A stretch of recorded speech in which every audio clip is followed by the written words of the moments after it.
Good morning, everyone. My name is Nishant Saxena, and in today's session, we are going to discuss about the power system analysis.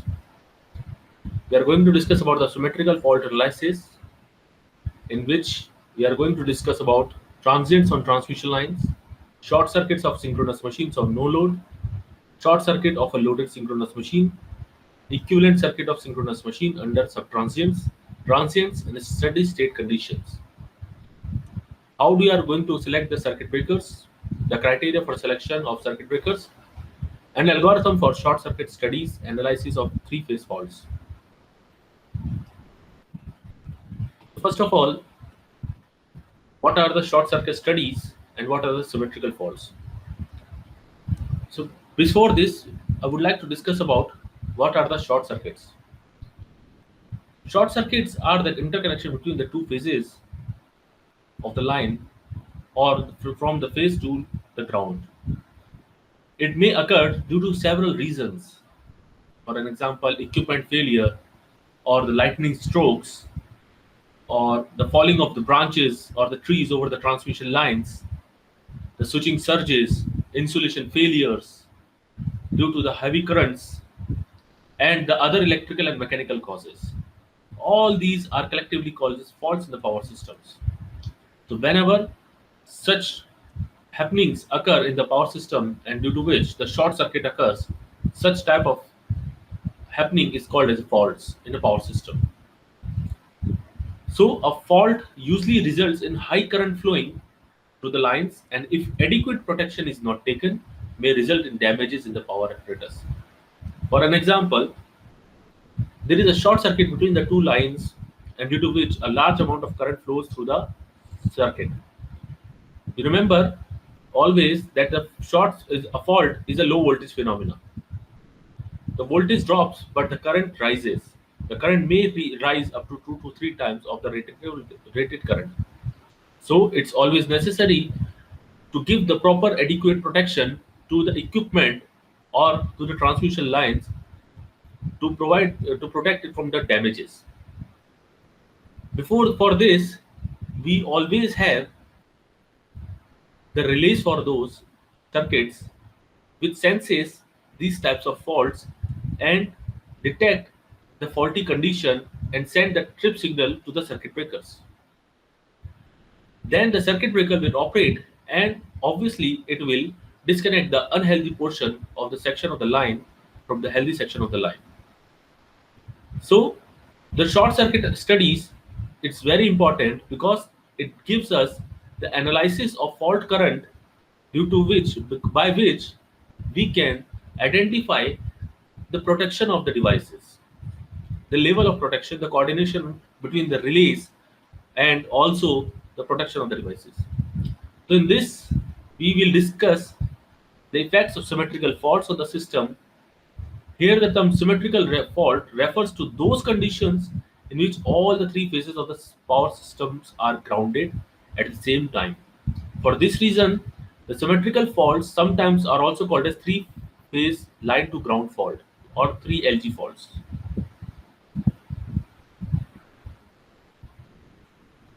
So, let's start it with the transients in the RL circuit. We know that, look at this figure, we are having one simple RL circuit in which RLL resistance and an inductor are connected in series, and a switch S is been given which will be closed at at a time instant t is equal to 0. A voltage is when applied of Vs volts. It has been assumed that the switch is opened and is closed at an instant t is equal to 0. This implies that the current I is 0 before closing the switch. We are assuming that the switch is open before closing it and there is no charge and the current is almost 0. It is 0 before closing the switch. So we shall first discuss the effect of closing the switch on the line when the source is DC. We will discuss this concept with the DC sources, AC sources, and then we will discuss the faults in AC circuits. So following this, we shall study the effect when the source is AC, and we will show that the shape of the transient current changes with change in the phase of the source voltage waveform at the instant of closing of the switch. Look at the current waveform with respect to the time period in this figure when the source is DC.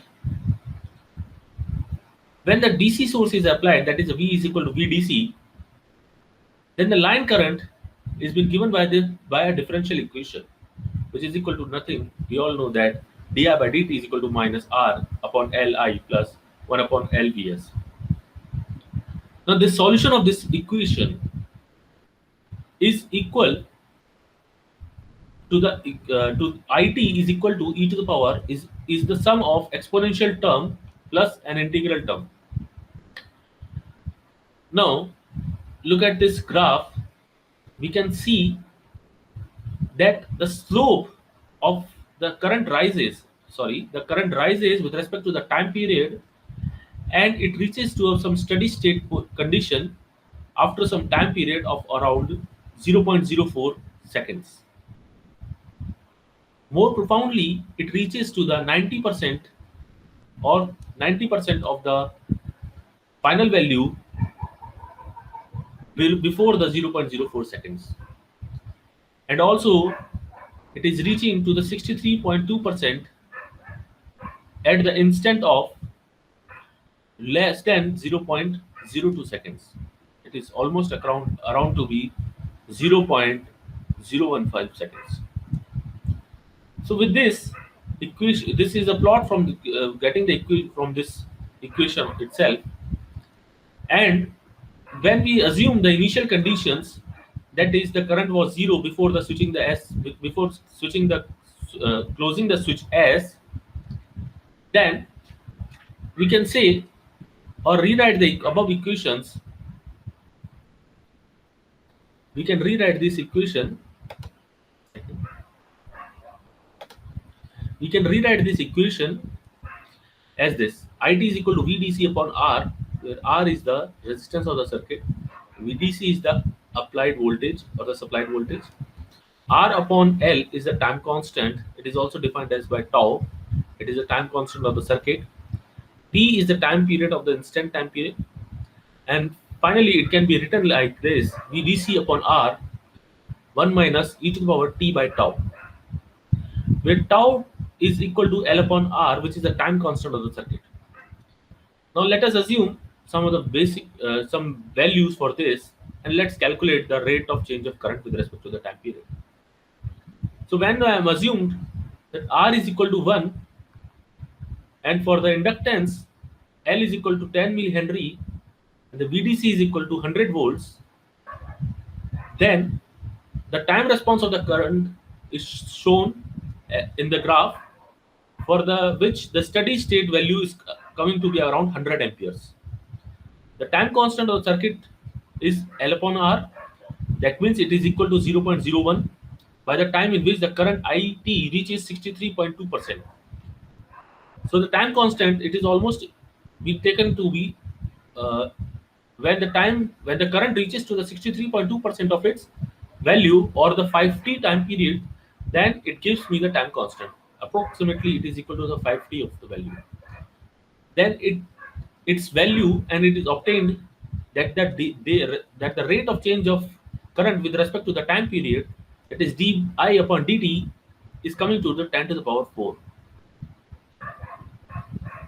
So we can see the current response remains unchanged when the voltage is DC.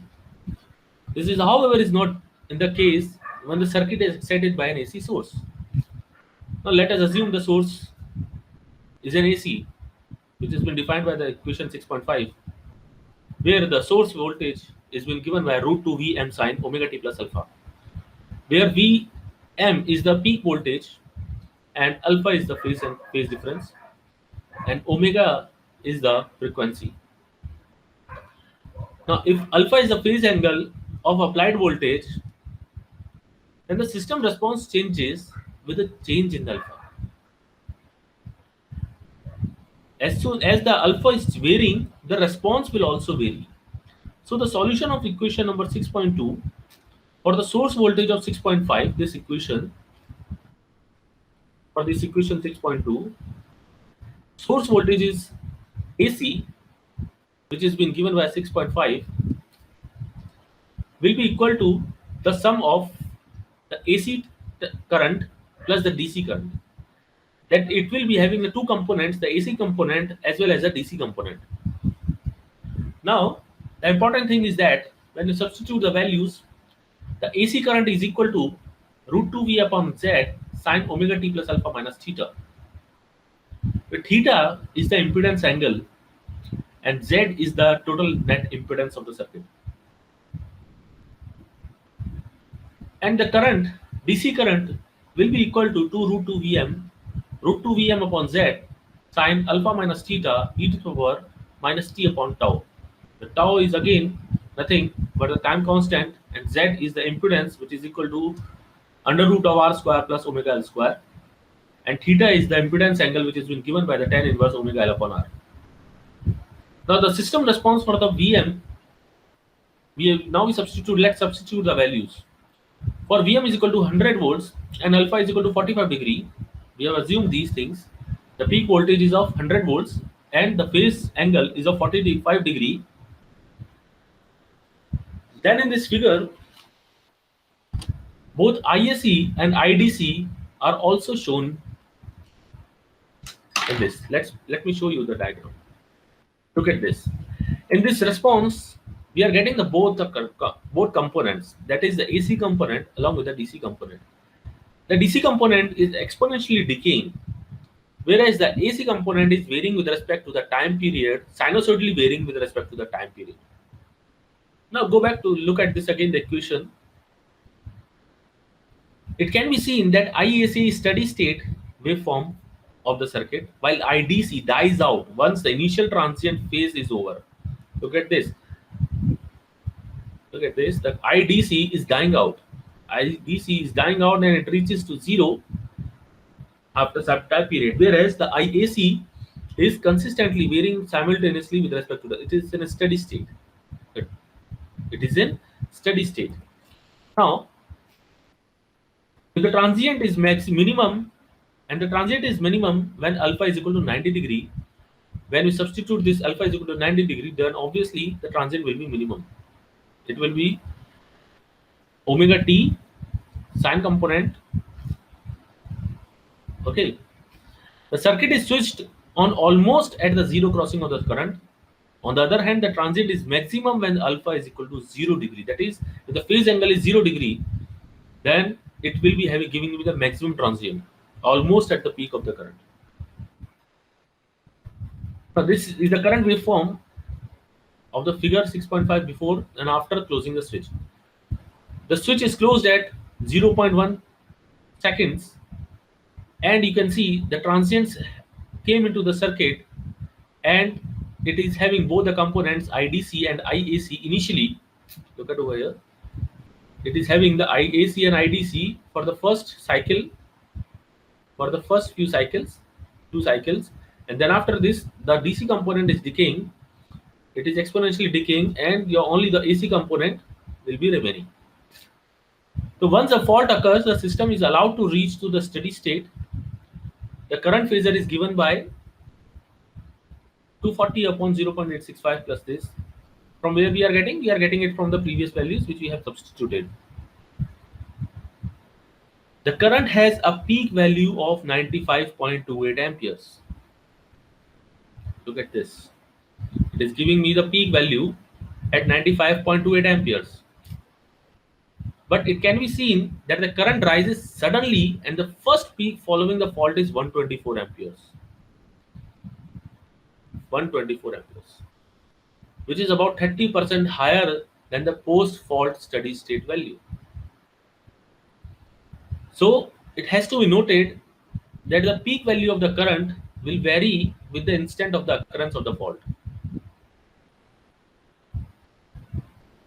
Now, we can say the faulted current may shoot up anywhere between the 10 to 20 times the pre-fault current. The pre-fault current in this condition was around to be less than around to be 10 amperes for an example I'm taking. It would be 10 ampere, and now it is how much? It is the peak current is raised the first of 124 amperes, and then it is raised to how much? 98 point. It was at 95.28 amperes. So it is increased, shoot up by 10 to 20 times default current. Correct. So that's what that was. You can see, we can compare. Then in the when a DC source is applied, only the DC component is remaining, is within the fault current, or we can say only the DC component IDC is there. But when the AC source is applied, both the AC and DC components are there.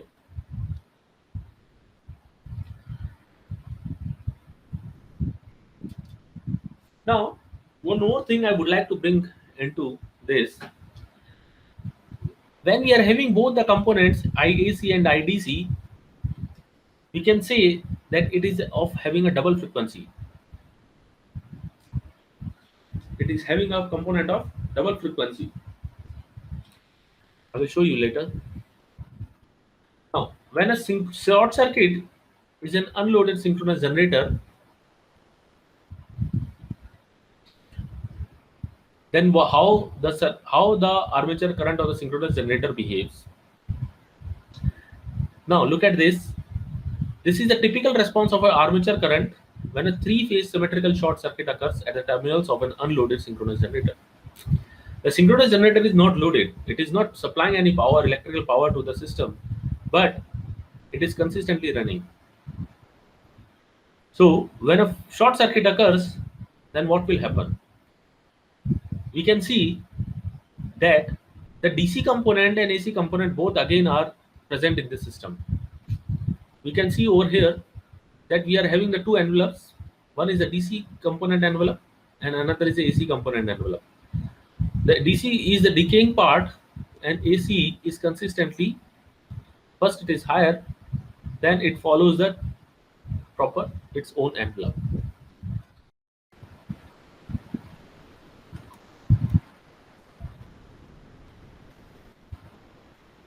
Now we will be discussing about the faults in AC circuits. Now consider this RL circuit which has been connected to the load, and a switch S is been given and a fault has been created at this. When as soon as you close the switch S, a fault will be created, and let's see the behavior of it. Consider that the 240 volt RMS has been applied at the circuit with a frequency of 50 Hz. The resistance and the inductance values are been given 0.864 ohms and 11 millihenry, which is giving me the reactance of 3.46 ohms. And a load is RL comprising of 8.64 volts resistor and 49.5 millihenry inductor, which will be giving me a reactance of 15.55 ohms. With the system operating in the steady state, the switch is suddenly closed, creating a short circuit between the two, across the load. Now the current waveform I, which I'll be defining in the next slide, is been shown to this. Now look at this. The current waveform is been shown to you, in which we can clearly see that the fault is occurred at 0.01 seconds. Now, as soon as the current occur, the current value is been calculated as 67.37. Now, this current is having a peak value of 95.28 amperes. However, it can be seen that the current rises suddenly and first peak following fault is 124 amperes. Now, let's see the short circuit in unloaded synchronous generator.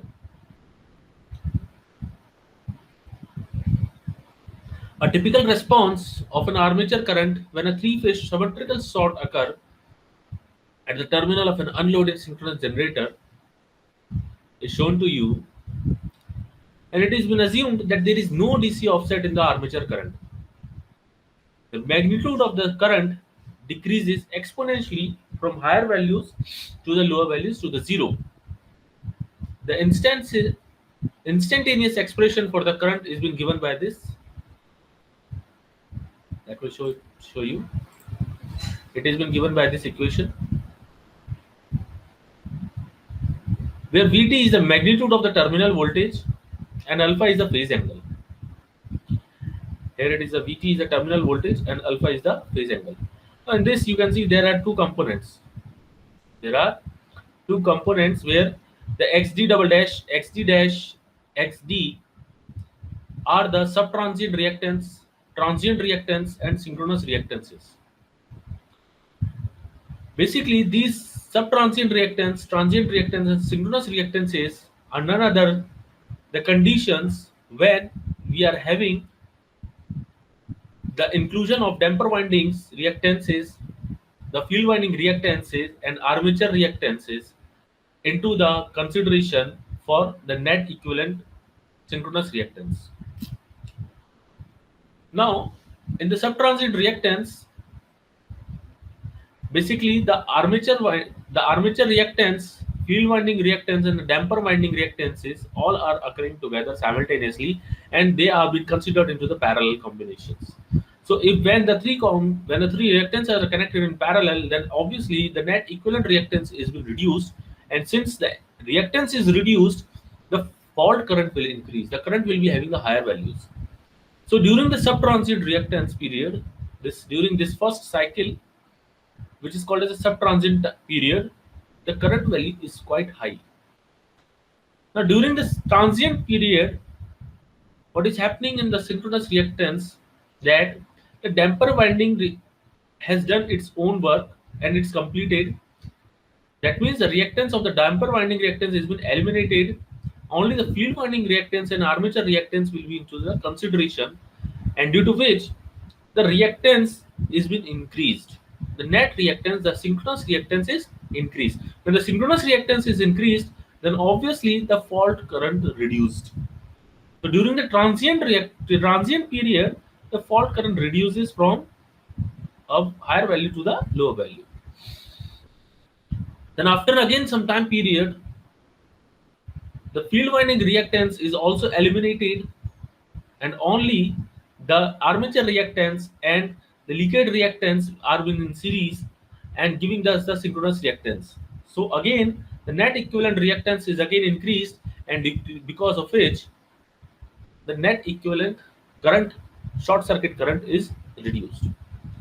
That has to be seen that the subtransient reactance, the transient reactance, and the synchronous reactance, among these three, the synchronous reactance is the maximum and the subtransient reactance is the minimum. Now TD double dash and TD dash are the subtransient time constants and transient time constants respectively. Now in this expression, look at this expression. In this expression, we have neglected the effect of armature resistance. We are not considering the armature resistance in this. Hence, alpha is equal to 90 degree. You can say the phase angle is a 90 degree, purely resistance. We have neglected the resistance part, only the reactive part is there. So let us assume that the fault occurs at t is equal to 0 degree. At t is equal to 0, we will get the RMS value of current as equal to IF double dash is equal to Vt upon XD double dash, where Vt is the terminal voltage and XD double dash is a subtransient reactance.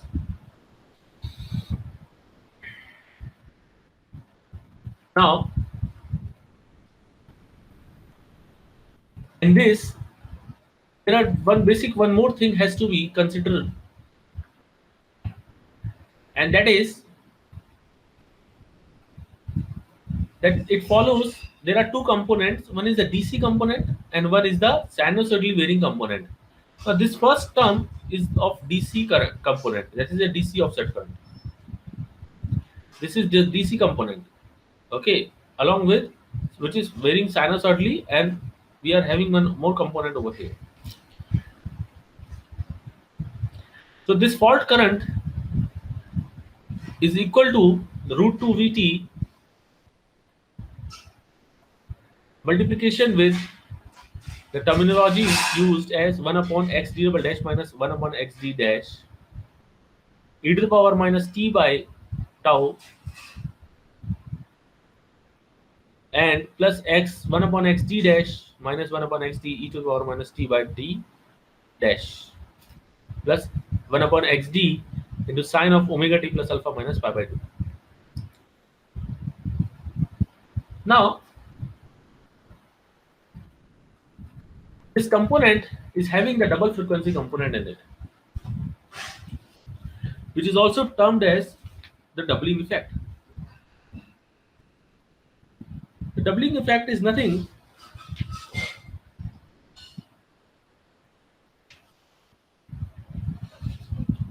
but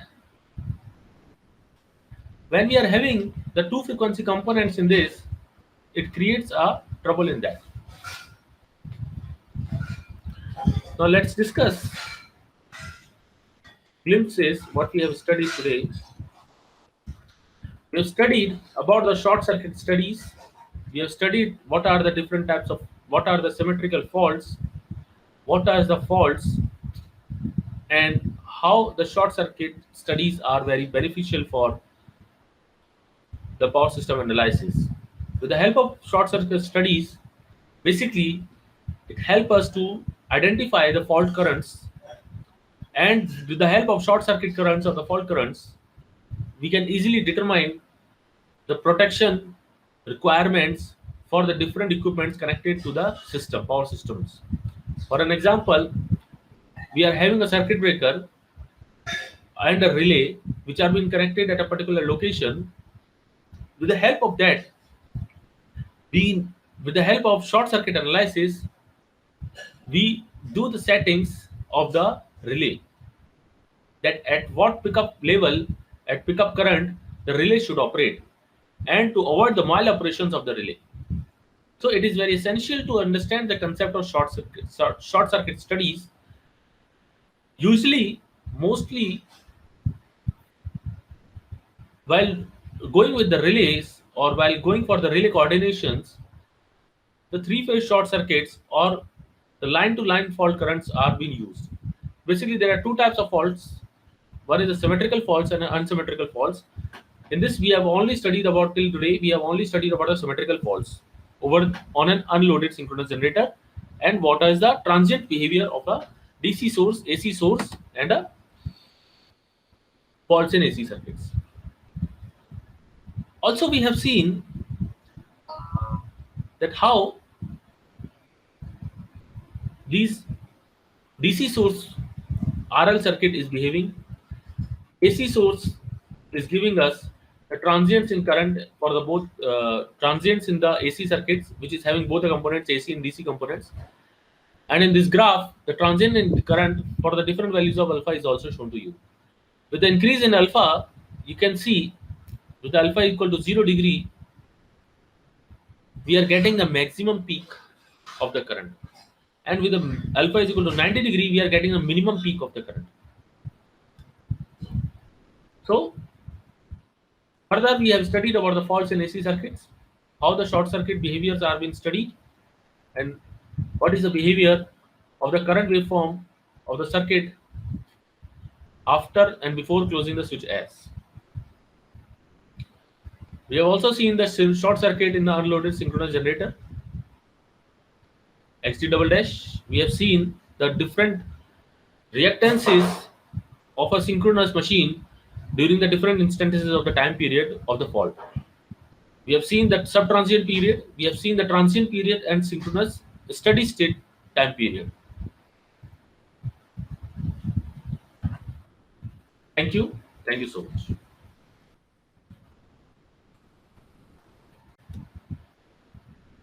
Now let's discuss few of the important concepts of the symmetrical components. Now, before we discuss the symmetrical components, it's very important to understand the alpha operator. In mathematics, we are having one operator that is called as an alpha operator, whose value is imaginary part, is an imaginary value, which is equal to the e to the power j 120 degree. Or if we write it in a polar form, rectangular form, it will be minus 1 by 2 plus j root 3 by 2. Now, the above operator has some following the properties. If we do the square of this alpha operator, then it will give me what? Alpha positive value. If we go with the cube of it, then we will get 1. And if we go with the power of 4, then again it will come back to the same, it will give me the same value, that is the alpha operator itself. So there is one more property, that if 1 plus alpha square is calculated, is been added up, then it will give me the 0. Okay, now let me show you how does it work. Suppose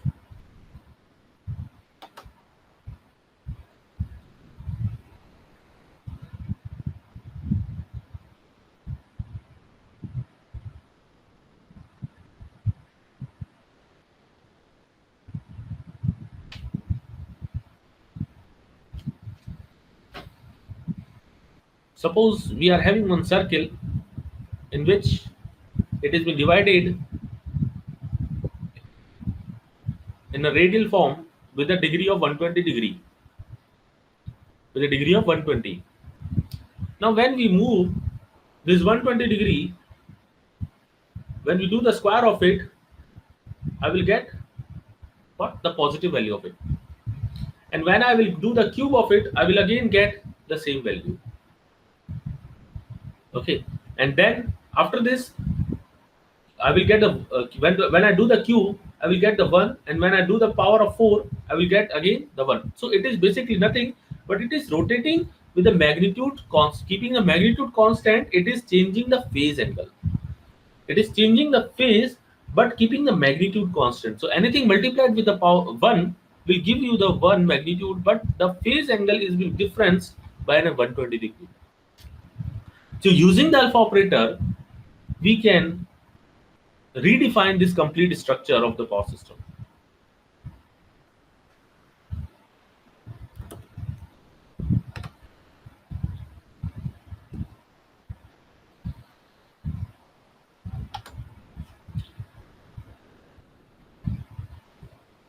Now, look at this. In this, the VA1 is been given